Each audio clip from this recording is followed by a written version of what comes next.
emang dari dulu tuh nyokap tuh seneng beliin gua instrumen. Oh, emang ada udah. ukulele lah, terus keyboard kecil Iya, gitu. iya. Nah majornya piano. Piano, oke. Minor gua tuh vokal karena gua dulu dari kecil gue suka Nyanyi. nyanyi di gereja. Iya. Jadi bokap gua bilang itu minornya vokal aja setahun vokal minor kan. Iya. Terus Terus jadi kayak bunglen gitu ya. itu lu mau ambil apa namanya? Trompet tau. Kalau mau ambil trompet nggak usah belajar di sini, belajarnya di Ambon. Gue sampai bilang sama bokap kayak, lihat ya Pak, pokoknya gue akan jadi pemain trompet yang beda. Karena guru gue aja bingung waktu ngajarin gue. Jadi kalau guru gue udah almarhum juga tuh. Ini dosen di kampus? Dosen di sekolah di SMA? Guru gue di SMA itu dia bilang, waktu gue pertama kali datang, pas gue diajarin gue langsung bisa.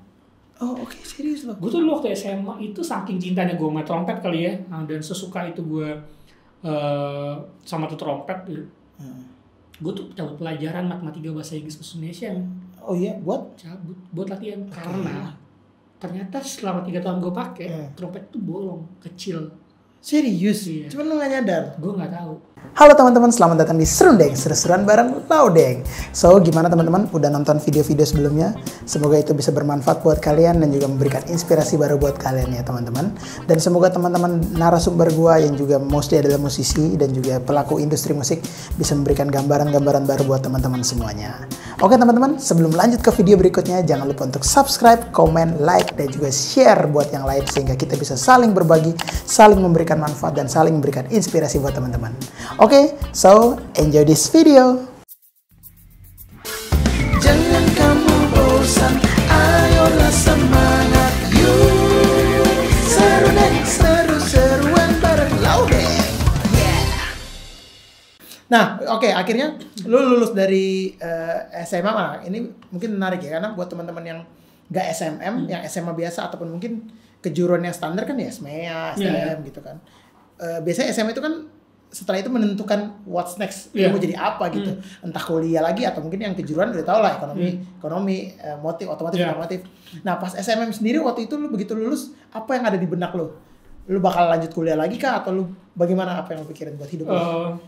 Sebenarnya setelah gue lulus SMA tuh gue udah nggak mikirin kuliah lagi karena dari SMA gue udah main.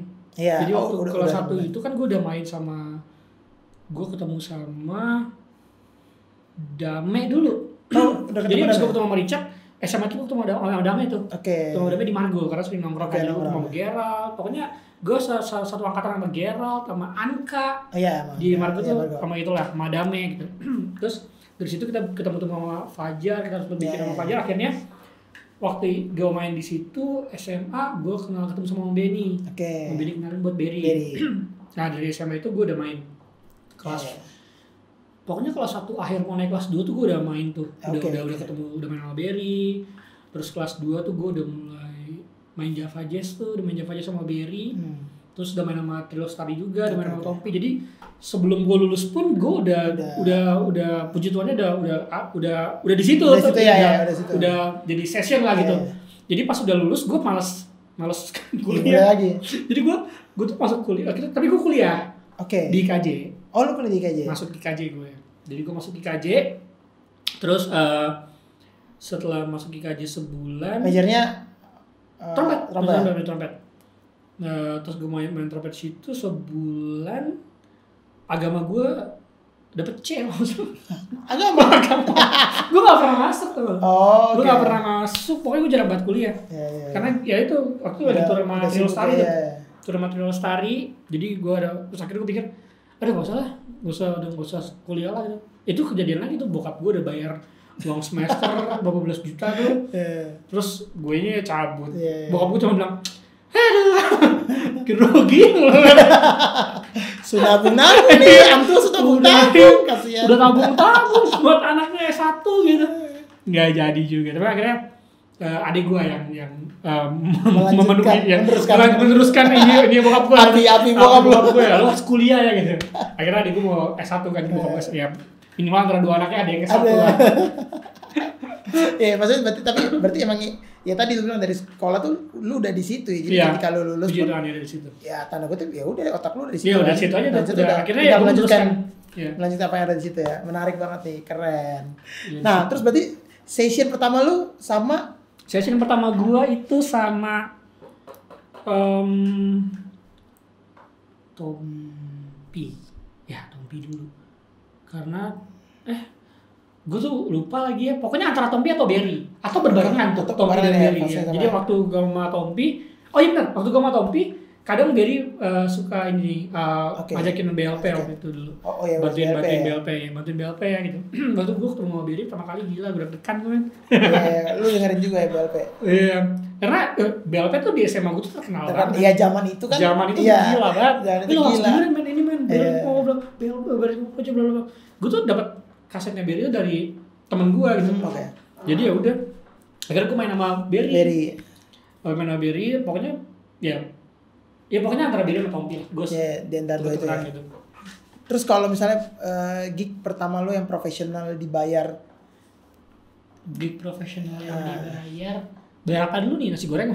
Dibayar duit. Jadi kayak ya, berpenghasilan dari nasi goreng masih ada aja. Ya Tompi Berry sih. Itu langsung ya, maksudnya itu langsung session ini lo pertama. Session, ya. Tompi Berry gue waktu pertama kali dapat duit dari Berry gue langsung kayak kebanyakan nih. Kau biasa. Masih kecil. Saya kayak kebanyakan deh. Padahal mah enggak. Pas udah tahu baru kurang. Oh, belum sampai. Belum sampai, masih anak-anak kecil nih. Belum senior. Kalau senior kan masih harga naik. Iya, benar. Ya tapi kan itu proses ya. Jadi kan naiknya itu juga berangsur-angsur ya. Oh, jadi langsung Tompi Berry sih ya, maksudnya menarik. Iya, Tompi Berry itu. Karena maksudnya ya alat tip itu kan identik sebenarnya menurut gue sama kayak alat gesek. Iya. Maksudnya kalau alat gesek identik dengan orkestra, kalau alat tip kan identik dengan big band, terus ya orkestra juga yang ada alat tipnya. Cuman kenapa lu mengambil jalan ke arah session? Kenapa nggak yang ke big band aja gitu? Gue nggak tahu sih, dia terjadi begitu aja deh. Jalanin aja.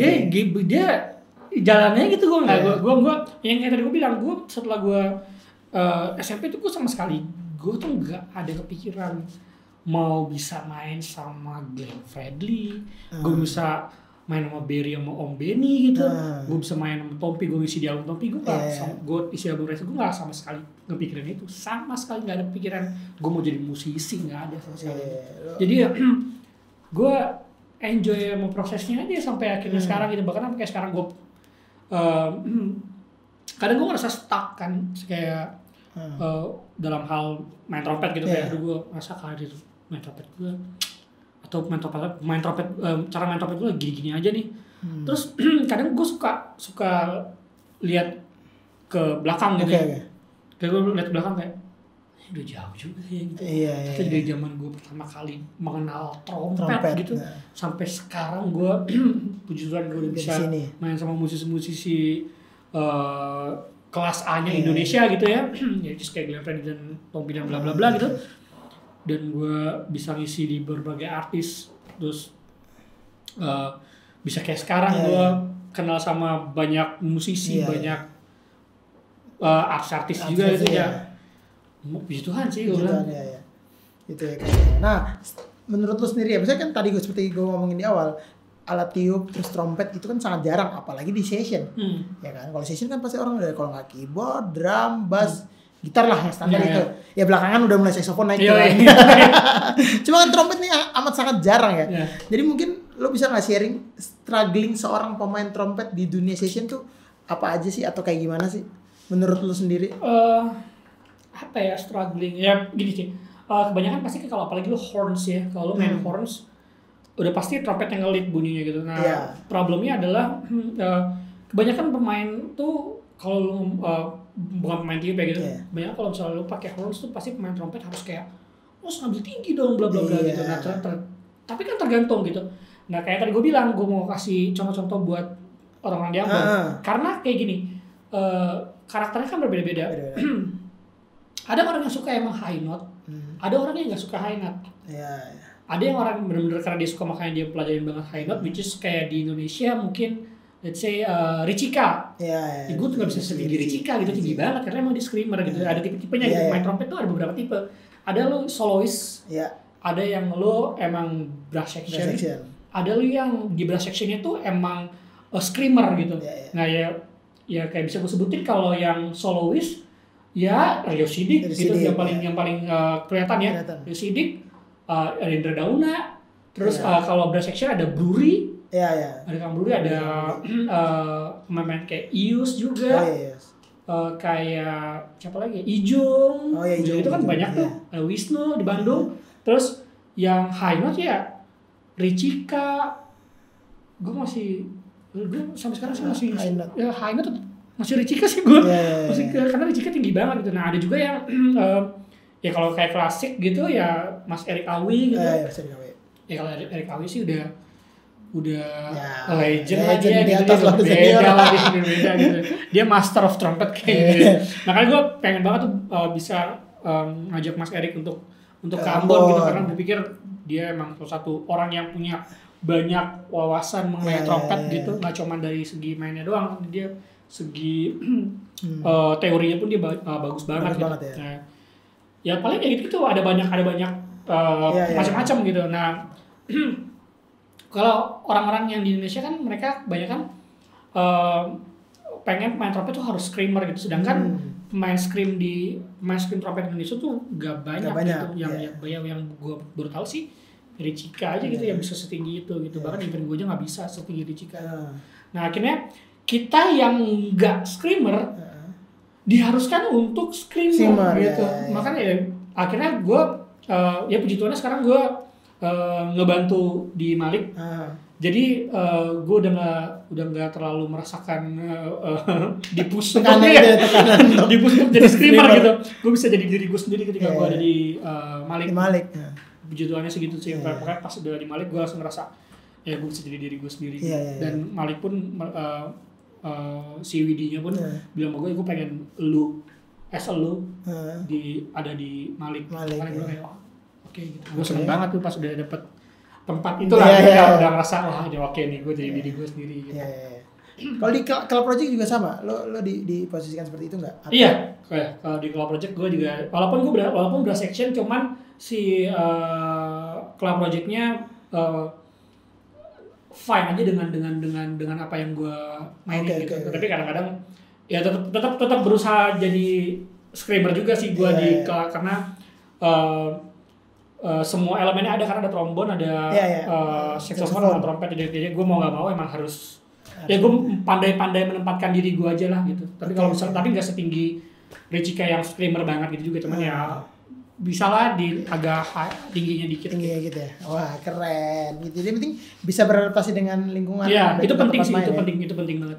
Dan kebutuhan saat itu ya atau di tim sama ini. Sama tipe yang itu yang tadi lu bilang dia bisa bunglon gitu, dia bisa di brass, bisa soloist, itu kayak ya kayak Mas Rio Siddiq itu tuh dia bisa as a soloist, dia bisa juga brass section, dia bisa big band juga, terus Ius salah satunya dia bisa soloist juga, dia bisa gue juga termasuk salah satu yang bisa gitu juga.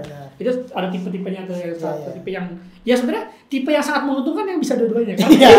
Bisa banyak tuh. Karena di satu sisi kan gignya gak terlalu banyak ya. Jadi kalau masih dipilih pun ya mending bisa dua-duanya. Tapi sekarang sih pemain trompet di Indonesia sudah mulai bisa dua-duanya ya. Karena kan ada banyak pemain trompet yang mungkin brass section-nya enak banget gitu. Tapi dia nggak bisa solo. Gitu. Nah, sekarang pemain trompet udah banyak yang bagus-bagus banget sih, dan gue sih sangat senang gue, karena menurut gue nggak pernah takut gue nggak dapet kerjaan gue, karena yang ngasih kerjaan bukan manusia ya, ngasih kerjaan Tuhan, jadi gue nggak pernah takut, dan gue senang ketika ada banyak pemain trompet gue bisa share apa yang gue nggak punya, karena gue rasa pasti even anak yang muda dibanding gue gitu, pasti dia punya sesuatu yang gue nggak punya, dan gue seneng banget untuk kayak nanya, lu gimana gini-gininya, gitu, lu sedap banget ya lu, gini, dan gue selalu support apa yang main trompet Indonesia bikin sih, karena gue regenerasi menurut gue sangat penting, karena main trompet di Indonesia, lu bayangin aja dari Rio Siddiq, ya sebelum Rio Siddiq udah ada ya, dari Maruto gitu, terus ke Rio Siddiq lumayan jauh tuh. Jauh. Dari Siddiq ke Indra Dauna juga jauh. Nah yang baru deket tuh dari Indra Dauna ke gue.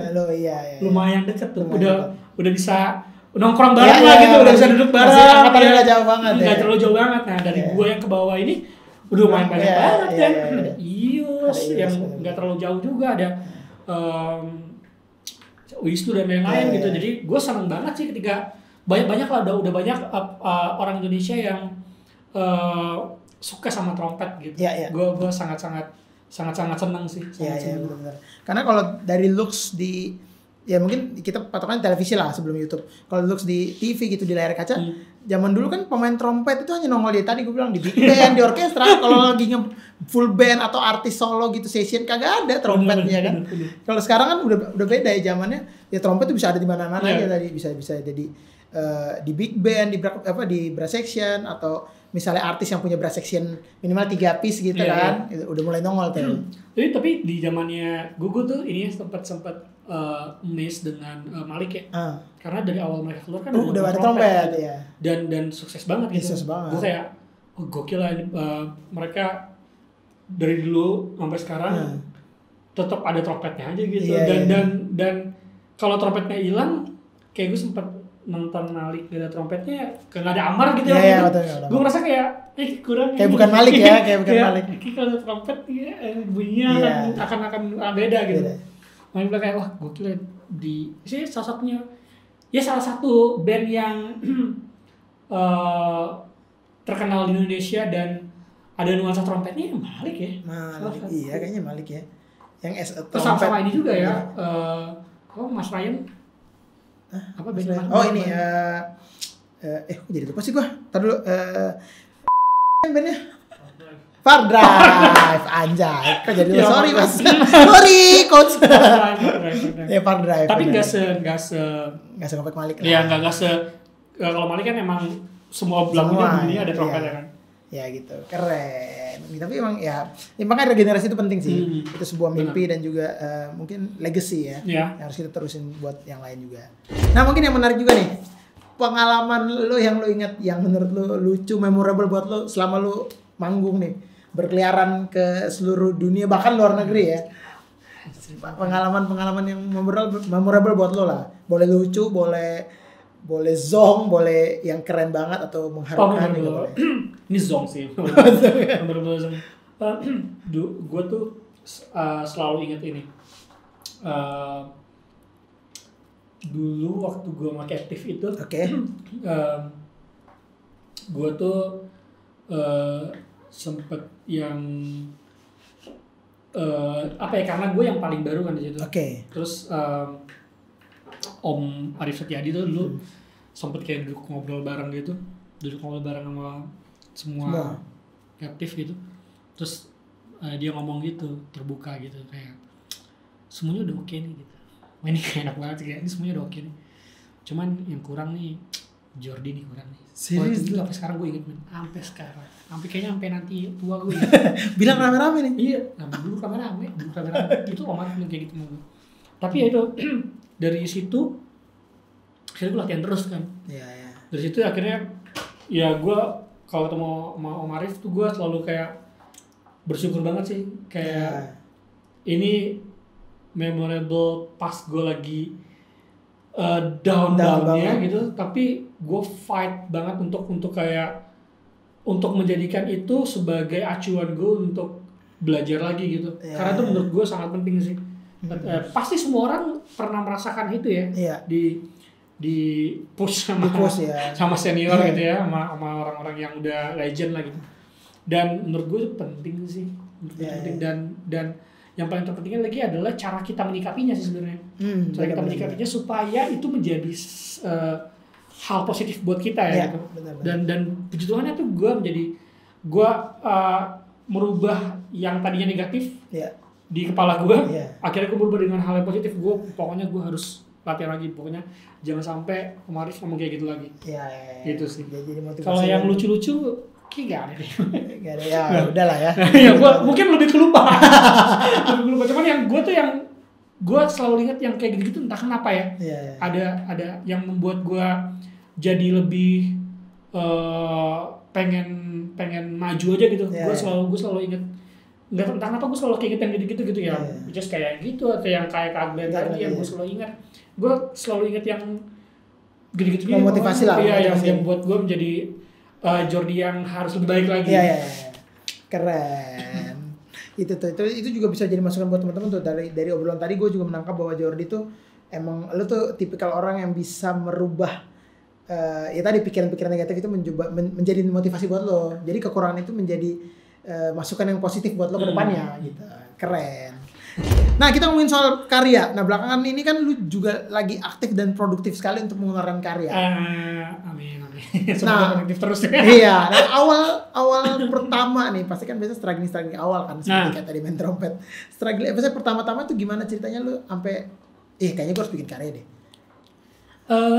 Itu tahun berapa ya? 2000 antara 15 atau 16 karena buat album itu kayaknya agak lama tuh. Akhirnya rilis di tahun 2017. Itu karena Bung Berry. Oke. Karena Bung Berry bikin album lah gini segala macam, ngobrol gitu. Akhirnya gue bikin album kali ya. Gitu. Dibikin album, akhirnya diproduksi sama Bung Berry. Co-produce-nya Bapak Dimas Pradipta. Oke. Rekamannya di Summit Studio. Studio legend yang menjadi berkat buat banyak musisi. Iya benar. pada masa itu gila ya kita ya. Gue yang gak punya album, akhirnya dia bilang kayak dia bikin album di tempat gue aja gitu. Akhirnya itu yang membuat gue terinspirasi banget dari Dimas gitu ya. Kita sekarang kayak gue pengen studio gue bisa kayak Dimas gitu, jadi berkat buat musisi-musisi yang karena gue tahu rasanya bikin album tuh nggak murah gitu. Iya benar. Nggak murah gitu, kayak waktu gue nggak tahu sih gue keluarin berapa duit ya, cuman ya habis habis gitu. Itu pun ya untungnya itu pun Bung Berry as a producer karena dia membantu gue gitu. Udah lo gak usah mikirin gue, lo bikin aja ya gue thanks banget sih buat Bung Berry gitu. Ya one and only Bung Berry sih, karena Bung Berry sih akhirnya terjadi album pertama dan akhirnya ketagihan tuh gue. Oke. Keluarin album tuh setelah album udah 4 bulan udah gak ada konten gitu ya kan. Sedih lagi nih. Bikin kali ya. Akhirnya ya udah tuh nabung ketemu sama teman-teman. Bikin lagi itu lumayan lama tuh bikin single lagi 2019 kalau nggak salah. Single berikutnya keluarin 18 atau 19 atau keluarin ini lagi. Iya itu sih Bung Berry ya yang membuat lo. Tapi maksudnya itu bagus banget sehingga lo bisa memberikan talenta lo yang lain gitu loh. Mempush ternyata lo punya keahlian lainnya di sini gitu. Nih ternyata bisa ya bikin lagu, ternyata bisa ya produce lagi gitu. Gitu. Nah, dari karya-karya yang udah lo keluarin ada nggak sih message yang pengen lo sampaikan buat pendengar atau dengan karya lo apa nih yang pengen lo tuju gitu? Sebenarnya setiap lagunya kan pasti ada ceritanya. Ya. Ada ceritanya. Banyak kan gue menceritakan keseharian gue aja sih, apa yang terjadi di hidup gue, apa yang gue rasakan, gue mau menyampaikan ke orang-orang banyak ya, which is kayak lagu yang With You gitu. Ya, itu emang perjalanan gue sama You-nya sebenarnya udah gede gitu. Perjalanan gue sama Tuhan aja gitu. Sampai akhirnya gue punya album dan gue bisa di tahap yang seperti itu pada waktu itu ya gitu, gue bisa main sama orang-orang itulah gitu. Terus gue bersyukur aja gitu, akhirnya gue bikin gue mau menyampaikan bahwa ya lu nggak usah perlu takut gitu selama lu sama Tuhan gitu. Lu nggak perlu ya, walaupun lagi pandemi juga ya, kalau lu ya gitu lah gitu. Nggak perlu takut lah gitu. Jadi setiap lagu yang gue keluarin pasti ada cerita tersendiri lah, cerita sendiri. Sampai kebanyakan sih ceritanya tentang gue sama Tuhan ya, kebanyakan yang akhirnya gue universalkan lah supaya orang-orang banyak bisa ya dengan Tuhan yang masing-masing. Iya gitu, benar. dengan kepercayaan masing-masing gitu. Jadi gue lebih menceritakan keseharian gue dengan kehidupan gue dan keluarga dan Tuhan aja sih. Iya, lewat musik yang diberikan dengan warna lo ya. Iya. Gitu ya. Dan belakangan kan lu juga lagi sering bikin konten-konten yang drone di YouTube dan cuman kadang udah nggak trompet tuh. Udah kayak belajar yang lain-lain. Iya, belajar yang lain. Karena orang kan image-nya wah Jordi, dan lu kan lumayan ikonik lah secara looks gitu loh. kan ya rambut keriting, terus lo perawakan lo, terus lo main trompet gitu, maksudnya lo aneh, bukan aneh, maksudnya beda, kok jadi aneh sih beda. Aneh gak masih. Terus jadi orang melekat kan kayak main trompet, terus tiba-tiba di YouTube lo tiba-tiba nongol cuman gitu drone, video kamera gitu. Nah karena gue tuh dari dulu seneng banget. Intinya gini, gue tuh sebenarnya sangat suka R&B, soul, hip hop, sangat suka. Oke. Jadi dulu gue ya belajar main jazz ya begituan juga sih, itu jadi dasar buat gue. Nah akhirnya sekarang gue mengetahui bahwa gue tuh sebenarnya nggak jazz gitu, gue nggak jazz itulah yang mungkin secara bunyi ya secara bunyi nggak se-jazz Indra Dauna gitu ya. Kalau Indra Dauna main jazz banget, kalau gue enggak sih gitu. Akhirnya dari dulu tuh gue pengen banget punya MPC ini gitu. Gue dulu pengen banget karena salah satu produser kesukaan gue tuh IJD lah gitu. Pakai MPC. Iya, pakai MPC gitu, dan gue kayak gue harus punya sih. Gue pengen banget punya gitu, dan akhirnya kesampaian tuh sebelum pandemi gue beli itu barang gitu. Terus pas pandemi ini kan banyak waktu luang gitu ya. Jadi ya udah lah gue ngulik itu pas pandemi ini gue ngulik, ya akhirnya gue bikin gitu. Akhirnya keterusan nih sampai sekarang bikin aja beberapa produksi kayak nanti mungkin album kedua atau single selanjutnya ada yang pakai sampling gitu, terus gue featuring rapper gitu, jadi bunyinya beda dari yang sudah lah gitu, karena bunyinya agak hip hop R&B itu gitulah. Jadi ya gue mempelajari itu supaya bisa digunakan di karya-karya gue aja gitu, makanya gue sembari belajar kenapa nggak bikin konten gitu. Akhirnya terjadi itu. Gitu ya. Jadi itu bisa kalian tonton di YouTube channel Jordi. Iya. Jordi Instagram, YouTube juga ada. Jangan lupa subscribe, like, comment, dan juga share. Asik. YouTuber. Tapi keren. Maksudnya kan gue juga lihat YouTube-nya, dan gue juga sempat lihat prosesnya di Bali ya. Iya benar di Bali tuh. Kita fight banget minjem drone. Minjem drone yang syuting setengah jam, ambil 2 jam. Kena hujan dulu lagi. Siapa tuh? Alen. Aduh gila sih. Itu sebenarnya gue bikin gitu tuh karena waktu itu gue ke Ambon. Terus gue kebetulan waktu di Ambon gue bawa MPC doang, bawa trompet. Karena gue nggak bisa laptop kan, gue bawa MPC sama trompet. Terus gue pengen bikin video gitu kayak di Ambon. Terus ya udah semenjak pas gue di Ambon tuh gue ngeliat kayak keren, seru banget ya gitu. Seru banget. Terus ya udah gue akhirnya kayak konsepnya gue pengen bikinnya di Jakarta, tapi tempat-tempat yang gak kesentuh, which is kayak Cilengsi misalkan tuh ada sawah-sawah gitu. Ada yang gue bikin di kali gitu. Karena gue meneruskan apa yang udah di Ambon, terus gue pikir kalau udah ke Jakarta gue bikin di mana gitu. Masa gedung-gedung gedung semua gitu. Tempatnya ngebosenin kan. Gue pikir jadi gue coba cari tempat-tempat kayak ke puncak misalkan, mana-mana gitu. Akhirnya sampai tuh bikin sama kayak lo. Ade lu kan? Iya. Gue juga. Ada lu juga. Lu belajar ya. Belajar cara terbangin drone. Gitu. Gue supply barang aja nih. Gue beli ini, lu belajar ya. Jadi ada operator ya. Jadi yang main. Iya benar. Tapi itu seru banget. Jadi mungkin teman-teman yang penasaran boleh langsung cek di YouTube-nya Jordi atau di Instagramnya juga ada. Keren. Gila, seru banget obrolan ini.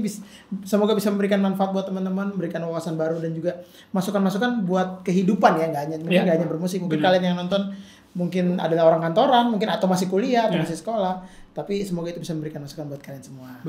Nah, mungkin terakhir Jor, biasa selalu juga gue tanyain ke teman-teman yang lain nih untuk menginspirasi teman-teman yang mungkin atau adik-adik lah mungkin yang baru mau terjun ke dunia musik atau which is udah masuk dunia musik tapi kadang begitu masuk wah luas banget ya dunia musik, bingung gitu mau ambil yang mana.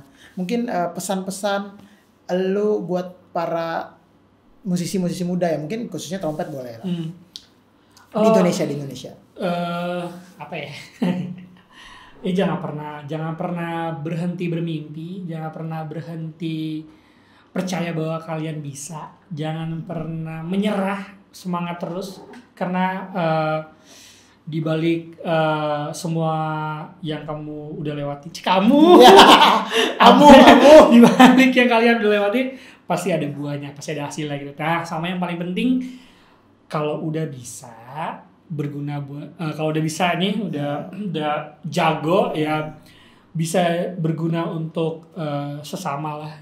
Jangan pernah pelit ilmu. Jangan pernah bosan-bosan untuk membagi apa yang kita punya, karena kita hidup di dunia ini akan jadi lebih baik ketika kita jadi berkat buat orang. Sedap. Kata-kata terakhir, kalimat terakhir tuh penuh makna.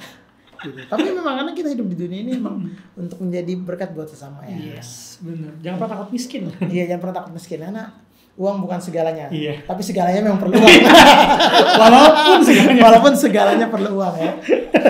Oke Jor, terima kasih banyak udah sama-sama mampir-mampir ke Serundeng nih. Terima kasih banyak sudah memberikan inspirasi buat teman-teman di rumah dan juga buat gue pribadi. Amin, semoga jadi sesuatu. Iya, amin. Nah, gue juga ini kan iya benar.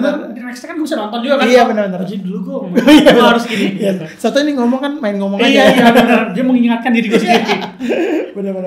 Nah, mungkin kalau teman-teman masih ada yang pengen ditanyakan, boleh langsung terus di komen di bawah sini, ataupun bisa jadi langsung untuk tanya ke Jordi, bisa follow Instagramnya di @jordiwelauru. Itu sambung ya? Iya, sambung. WAELAURUW. Iya, betul. Ya, keren banget gue. I-nya pakai Y ya? Pakai Y. Jordiai. Jordi Welauru. Jadi teman-teman trompet boy aja udah pasti gue tuh. Oh iya, trompet boy ya. Soalnya yang lain udah trompet man, udah tua. Gue muda terus. kita taruh di situ. Atau mungkin teman-teman yang mau nanya juga, ataupun kalian punya masukan-masukan untuk tamu-tamu gue berikutnya, bisa follow gue @laudeng atau langsung DM aja di sini. Atau mungkin bisa cek apa aja yang udah dikerjakan oleh Moe Production, atau kayak apa sih Moe Production, bisa cek juga Instagram kita di sini. MOE. Nggak ada deh. Ada.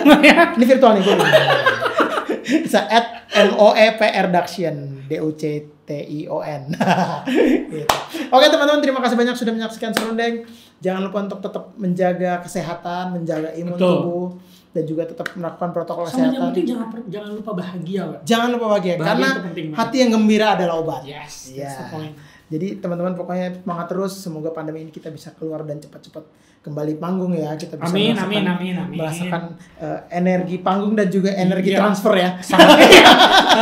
Dua-duanya sangat-sangat dibutuhkan. Sangat dibutuhkan. Dua-duanya harus similar ya. Jadi semoga kita berdoa semoga ini bisa cepat-cepat berakhir dan kita bisa ketemu lagi. Oke teman-teman, sampai jumpa di serundeng-serundeng lainnya. Jangan lupa untuk subscribe, komen, like, dan juga share ke teman-teman yang lain biar omongan kita ini atau obrolan kita ini bisa bermanfaat buat yang lain juga. Benar. Terima kasih teman-teman, sampai ketemu lagi di Serundeng, seru-seruan bareng Laudeng.